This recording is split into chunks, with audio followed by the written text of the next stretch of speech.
Police in Pennsylvania are questioning a man in connection to the murder of UnitedHealthcare's CEO. This comes as ABC News has obtained new video showing Brian Thompson's killer waiting for him moments before the shooting. There is a man being questioned right now in Altoona, Pennsylvania. And what we've learned is pretty alarming. Basically, sources are telling us that working off of a tip, police stopped someone who was traveling by bus, and they were able to recover a suppressor, a number of fake IDs, according to one official, and also that same person is believed to also have fit the same description as all of those pictures that have been dispersed, of course, out into everywhere. I got nightmares in my head, I fear thoughts build up until I can't feel. My mind fills up into a creature, and it haunts me somewhere much deeper. I got nightmares in my head, I fear. Hello and welcome to True Crime Rocket Science, the most authentic voice in true crime. Well, breaking news, the 26-year-old shooter of Brian Thompson, the UnitedHealthcare CEO in New York City, has been caught at a McDonald's in Pennsylvania. Less than a week after it started, the manhunt is over. A person fitting the suspect's description, who also possessed what's known as a ghost gun, suppressor, fake IDs, and a manifesto, has been taken into custody at a McDonald's in Altoona, Pennsylvania. That's about half a day's bus ride from Manhattan in New York. He's also been named as 26-year-old Luigi Mangione from Maryland. Before we get to the rest of this analysis, if you haven't subscribed to the channel, please do. If you're finding this coverage worthwhile, please like, share, leave a comment. You can also hit the thanks button, and let's get started. According to ABC News, Luigi Mangione was on a Greyhound bus traveling through Altoona on Monday morning. And then he got off and walked into a McDonald's where a witness recognized him from the images of the suspect circulated by police. According to the same report, Mangione was sitting and eating when a McDonald's employee reported him.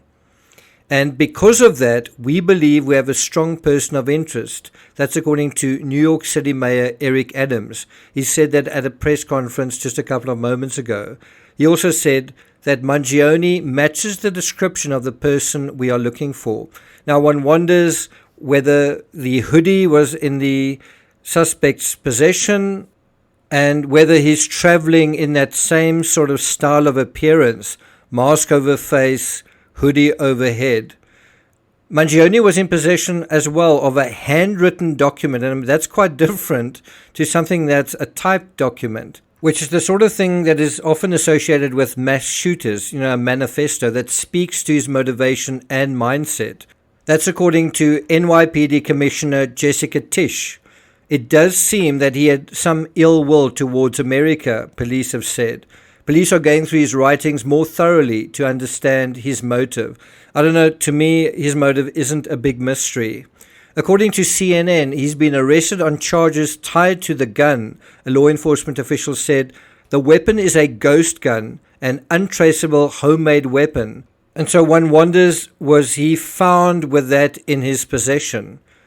The 26-year-old was picked up at a McDonald's in Altoona, about 280 miles from Manhattan, after an employee thought that he resembled the man in New York Police Department photos and called police. He also had fake IDs, including one the NYPD believes was used by the suspect in New York, and that is where the tracking of the suspect to the hostel is so important. Easy peasy, isn't it? Many of the conversations I've had about this, people told me they are never going to catch him.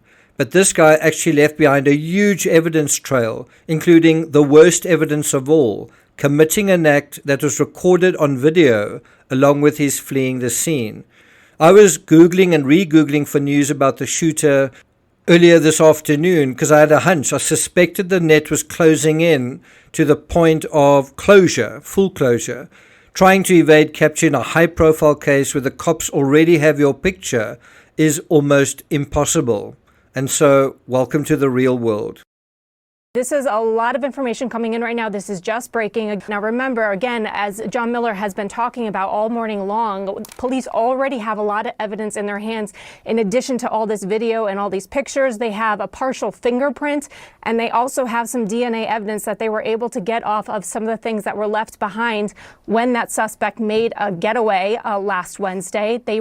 I do wonder whether the shooter's interest in showing off, which is essentially attention seeking, the writing on the bullet casings, the symbolic monopoly money, which he seemed to leave behind deliberately, was his undoing. As was his propensity to consume fast food. Just prior to the shooting, the 26-year-old headed into a nearby Starbucks that morning, possibly the dumbest thing he could have done if he wanted to get away with murder. Probably he has been obsessively consuming the wall-to-wall news coverage about him, probably on his phone, but rather than lying low, he's mistakenly believed it was okay to go to another popular joint, a McDonald's. Big mistake. Now you might say, well, he's on a bus and he's got to eat somewhere. Well, where is he going to eat? Well, there's another way of doing that. He could have bought a sandwich discreetly at a shop. And of course, traveling by bus, you could have passengers right next to him that recognize him. In line with this idea of wanting to make a statement, unsurprisingly, the suspect had a manifesto that, according to an Associated Press report, contained writings apparently critical of the health insurance industry, citing a law enforcement official. I do think if this case goes to trial, it's going to be very difficult not to get a conviction because there's just so much evidence. In a way, this actually gives one the impression that the Joker planned to be caught. I'm not sure if I fully believe that. Maybe he's done this on the assumption that he might be caught, but to commit murder and then expect to be caught or want to be caught just seems a little strange. I mean, if you really want to be caught, just stay at the scene. It will be interesting to see whether his catchy, folksy celebrity, a lot of people that I've spoken to, a lot of messages that I've seen, show support for basically a criminal and a murderer, and it's quite interesting to see that within the true crime genre. And so it would be interesting to see whether that lasts through a criminal murder trial. Now, I wouldn't be surprised if it does. Cultural narcissism is at such a point now, even if something is expressly criminal, explicitly wrong, if it supports what the individual thinks and believes, it's fine, apparently. I don't think it is. Like the shooter, there are millions of people out there who are living in a make-believe dream world that is all about getting what they want. If you don't like something, well, you get what you want somewhere or other. Now, I'm not saying the gripes against the insurance industry aren't justified. Lord knows, as I sit here, I have an unpaid claim that I totally deserve that is being denied, delayed, and disputed, and it has caused me a lot of heartache and a lot of anger, to be perfectly clear. So it's not as though I don't feel what a lot of people out there feel. But if we say the end justifies the means and the end is murder, then we've gone over to the dark side just as much as the corporate stooges we detest. Instead of giving in to the darkness, instead of being overwhelmed by the frustration of corporate greed and corruption, we, like Batman, must not allow ourselves to be corrupted. If we are, the darkness wins, or has it already. Thank you for listening, and I'll see you guys next time.